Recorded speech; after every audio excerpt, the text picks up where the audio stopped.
Hello everyone. Actually ये जो issue है ये थोड़ा सा इम्पॉर्टेंट और सेंसिटिव है।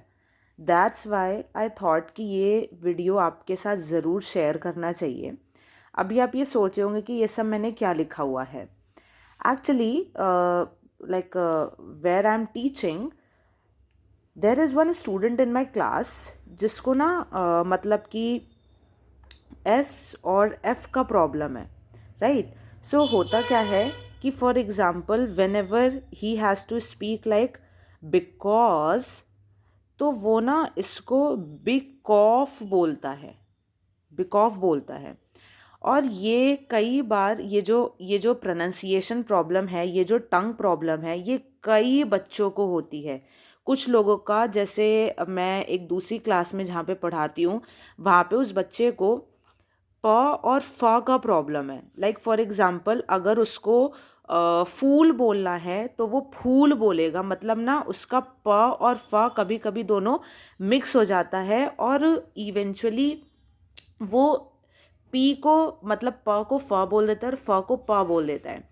And why these problems are so important to be noted, because ये जितनी भी प्रोनाउंसिएशन, या मैं और अच्छा बोलूँ, ये जो टंग प्रॉब्लम है ये कुछ कुछ लोगों में एज के साथ आती है या फिर कुछ कुछ लोगों में बाय बर्थ होती है या जो भी होती है।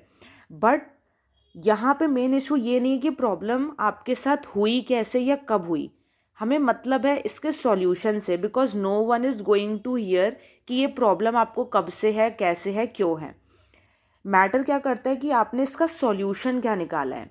And why pronunciation is so much important, because actually आपका जो भी आप बोल रहे हो ना, जो भी आपके मुंह से शब्द निकल रहे हैं या जिस भी तरीके से आप बोलते हो, it is actually the part of your personality.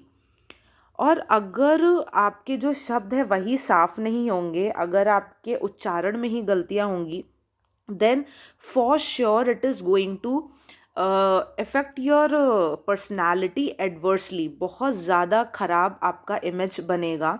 और यहाँ पे बहुत ज़रूरी है कि दूसरे के सामने क्या इमेज बनेगी वो भी ज़रूरी नहीं है। ज़रूरी क्या है कि आपको खुद ही जो है, आप खुद ही अंदर से अंडर कॉन्फिडेंट महसूस करोगे, आप खुद ही अंदर से हेजिटेट करोगे कि मेरी तो बेसिक प्रोनाउंसिएशन ही ठीक नहीं है, तो मैं स्टेज पे क्या बोलूँगा या मैं पब्लिकली क्या बोलूँगा। तो दूसरों से पहले आपको खुद को ये चीज़ बहुत ज़्यादा वीक करेगी, अंदर से बहुत ज़्यादा आपको कमज़ोर बनाएगी कि मैं बोल ही नहीं पाता हूँ। सो इसी के लिए मैंने कुछ चीज़ें लिखी थी मेरे स्टूडेंट के लिए। जैसे मैंने लिखा है कि stretch your tongue left to right, अपनी जीभ को लेफ़्ट टू राइट कम से कम 10 बार करिए। उसके बाद touch your upper teeth with tongue, जो भी हमारे जो ऊपर के दांत है उसको जीभ से छुआइए। और उसके बाद ज़, फ, वाला साउंड निकालिए। और इस पे एक बहुत ही स्लो कंट्रोल होना चाहिए, बिकॉज यहाँ पे स्पीड ज़्यादा मैटर नहीं करती है, क्लैरिटी मैटर करती है। उसके बाद अपने लोअर लिप को, जो नीचे वाला होठ है, उसको ऊपर वाले दांत से मतलब टच करने की कोशिश करिए एक प्रॉपर एफ साउंड के लिए। और उसके बाद फ वाला साउंड निकालने की कोशिश करिए। एंड देन आफ्टर अपने दांतों को बंद रखिए और हल्का सा जीभ को, जहाँ पे आपके दांत बंद हो रहे हैं, हल्का सा वहाँ पे टंग को टच करने की कोशिश करिए ताकि आपका प्रॉपर एस साउंड निकले। अब कुछ तो ये तो हो गया हमें अपने टंग के साथ क्या क्या करना है। कुछ एक अच्छे टंग ट्विस्टर्स हैं। देखिए, टंग ट्विस्टर्स बेसिकली आपका आर्टिकुलेशन तो इम्प्रूव करते ही हैं, बट व्हाट हैपन्स इज, अगर आपको किसी स्पेसिफिक साउंड का प्रॉब्लम है, फॉर एग्जांपल प का प्रॉब्लम है या फ का प्रॉब्लम है, एस का प्रॉब्लम है या एफ का प्रॉब्लम है, सो उनके टंग ट्विस्टर्स बेसिकली अलग से होते हैं।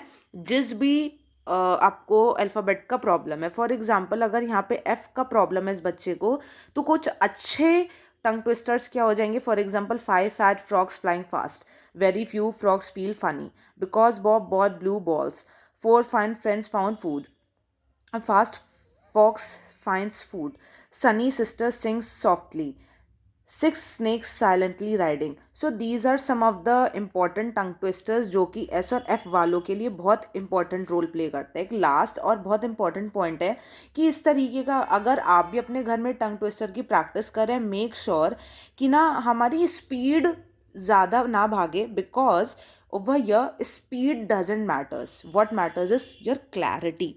और अच्छा तरीका क्या है, अगर आप इन टंग ट्विस्टर्स को एक मतलब एक बड़े से शीशे के सामने लिख के साफ साफ एक A4 शीट पे लिख लें इन सारे टंग ट्विस्टर्स को, मतलब एक या दो को बड़ा बड़ा लिख लें और उसके बाद उस शीट को शीशे के पास में चिपका दें. फिर शीशे के सामने खड़े होके इन टंग ट्विस्टर्स को देखें और बराबर प्रैक्टिस करें.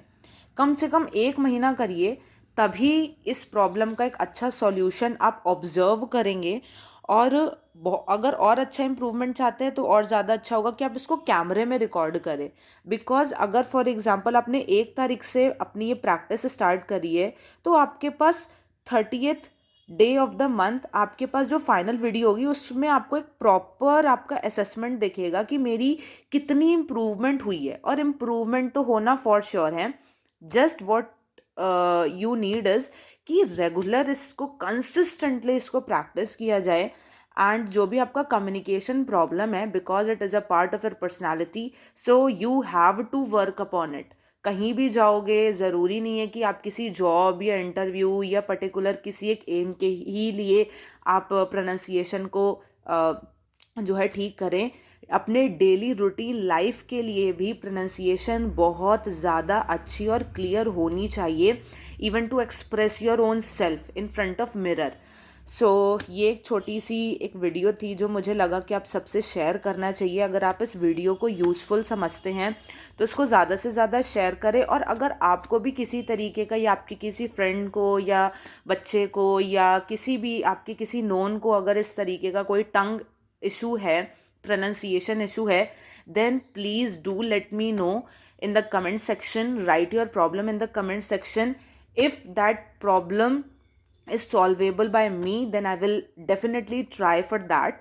And yes, this was all about for this video, and thank you so much for giving your precious time.